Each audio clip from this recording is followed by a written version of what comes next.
Hai semuanya, ketemu lagi bareng Mihu di sini. Oh ya, kali ini Mihu akan membawakan alur cerita Donghua yang berjudul Battle Through the Heaven. Mihu mengingatkan sekali lagi ya bahwa konten ini full spoiler. Tanpa lama-lama lagi, yuk langsung aja kita masuk ke isi ceritanya.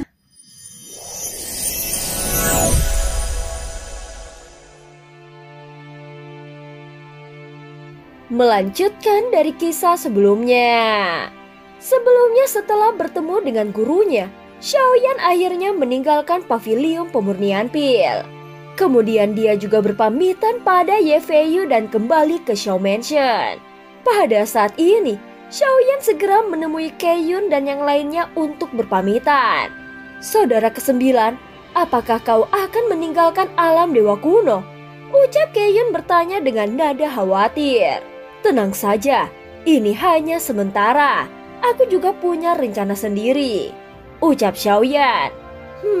Berhati-hatilah, ucap Keiyun.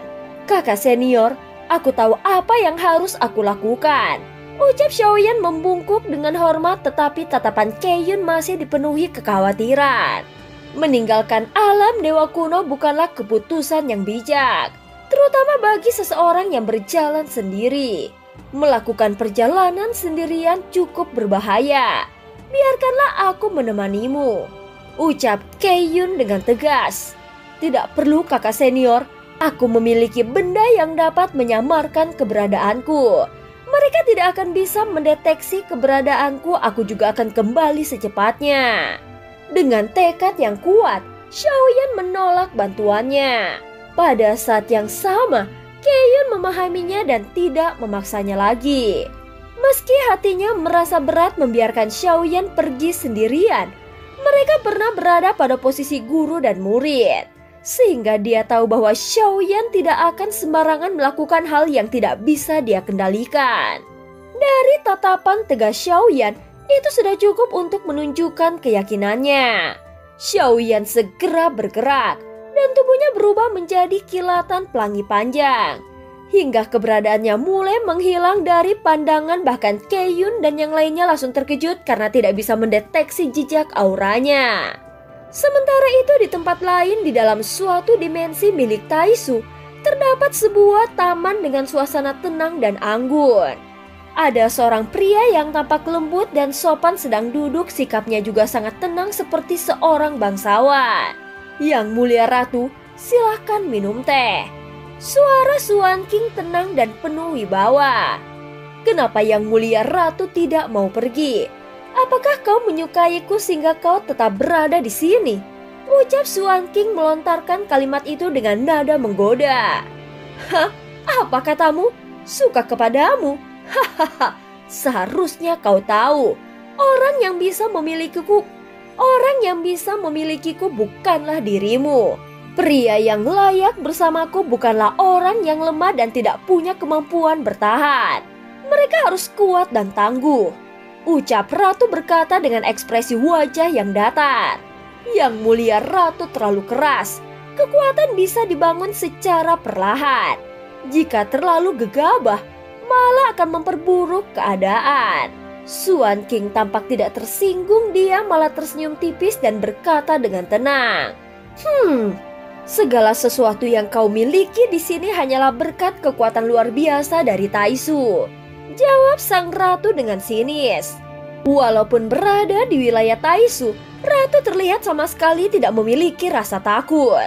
Itu benar, ucap Xuan King tampak setuju dan tidak kehilangan senyumannya.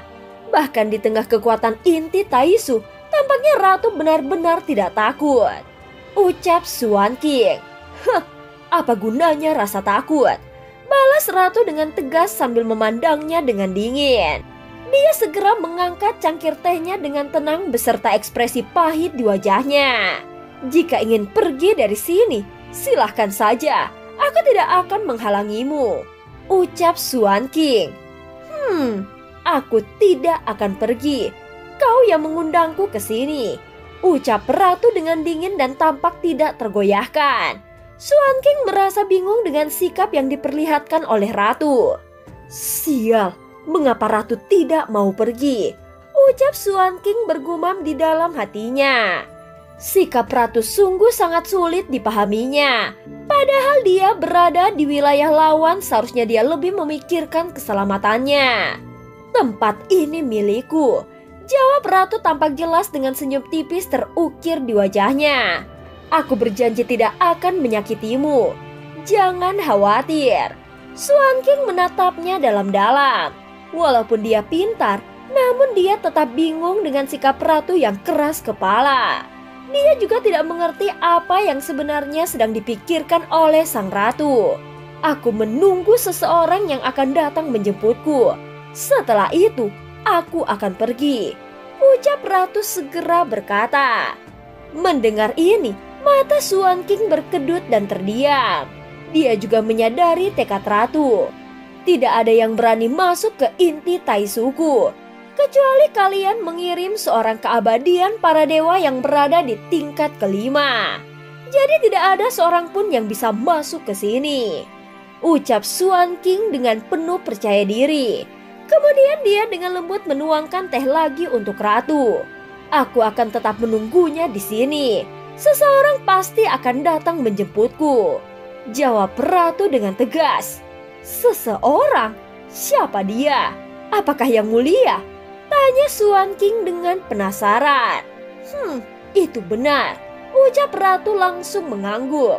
Setelah itu, Suan King langsung terdiam dan langsung menimbang situasi. Dia tidak pernah mengira bahwa sangat mudah untuk membawa ratu, namun sangat sulit untuk memintanya pergi. Meskipun di dalam hatinya dia sangat ingin menahan ratu, namun dia enggan untuk mengambil resiko. Jika sesuatu terjadi pada ratu, mungkin itu akan menimbulkan serangkaian dampak sebab dan akibat yang tidak terduga, sehingga akan mengganggu semua rencana besar Taisu, yang menyebabkan Suan King juga tidak berani bertindak gegabah. Apalagi ratu sangat penting bagi Senshi, mungkin segala sesuatu dapat diperkirakannya, tetapi dia tetap tidak dapat menilai sosok yang ada di hadapannya. Setelah terdiam sesaat, Suan King akhirnya pergi. Tak lama kemudian muncul sosok bayangan di taman itu. Nanfeng, suara itu memanggilnya dengan nada yang akrab. Akhirnya kau datang orang tua yang tidak tahu malu, jawab ratu seolah-olah sudah menduga kedatangan sosok itu.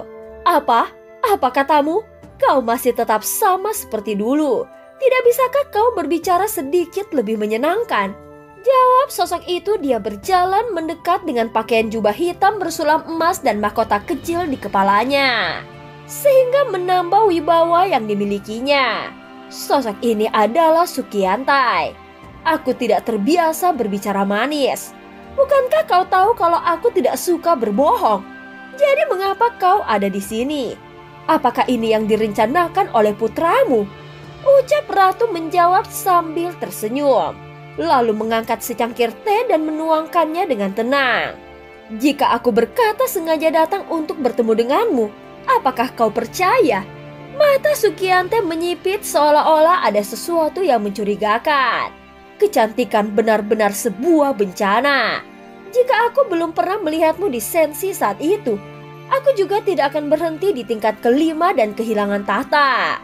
Ucap Sukiante tersenyum pahit, lalu berjalan ke pavilium sambil mengambil teh yang sudah diisi. Dia meminum semuanya dalam sekali teguk seperti minum anggur. Kenapa kau seperti sedang meminum racun bukannya teh? Sindir ratu. Itu memang sebuah racun yang kau buat sendirian bukan? Ucap Sukiante menatapnya dengan penuh perasaan yang bercampur aduk seperti ada nostalgia dan kehati-hatian. Adapun ratu hanya tersenyum tenang dan ada kilatan licik di matanya. Apakah sebegitu kuatnya? Mengapa kau terus menghindar dari racunku? Tanya sang ratu sambil tertawa kecil. Semakin tak terjangkau semakin berharga. Ucap Sukiante tersenyum tipis terhadap perasaan yang dalam kepada ratu. Meskipun sekarang dia tampak sudah merelakannya. Ayo pergi, aku akan membawamu keluar dari sini. Ucap Sukiantai langsung menawarkan diri. Dia yakin dan merasa bahwa Suan King telah menangkap ratu dan menahannya di sini. Aku tidak akan pergi. Memangnya kenapa? Ucap ratu langsung menjawab dengan tegas. Setelah itu, Sukiantai langsung memandangnya dengan ekspresi rumit dan langsung meninggalkan taman. Bagaimanapun, dia juga mengenal watak ratu. Sementara itu si ratu dengan santai menikmati suasana tempat ini. Aku yakin si bodoh itu pasti mengkhawatirkanku dan akan segera datang menyelamatkanku. Ucap ratu berpikir sambil tersenyum kecil, membayangkan adegan penyelamatan yang mungkin terjadi. Di tempat lain, Xiaoyan telah berubah menjadi cahaya merah panjang menuju lokasi avatar Yuansen. Berbeda dengan yang dibayangkan oleh ratu, Xiaoyan tampaknya sama sekali tidak terburu-buru. Dari kejauhan, Xiaoyan sudah melihat avatar Yuansen-nya yang sedang menyeret 2 bintang mati. Sudah waktunya melihat apakah pil pemulihan surga ini benar-benar sesuai ekspektasi. Ucap Xiaoyan dengan suara yang dalam. Dan cerita pun berakhir. Terima kasih udah dengerin Mihu dari awal sampai akhir ya. Jangan lupa untuk like dan subscribe. Sampai jumpa.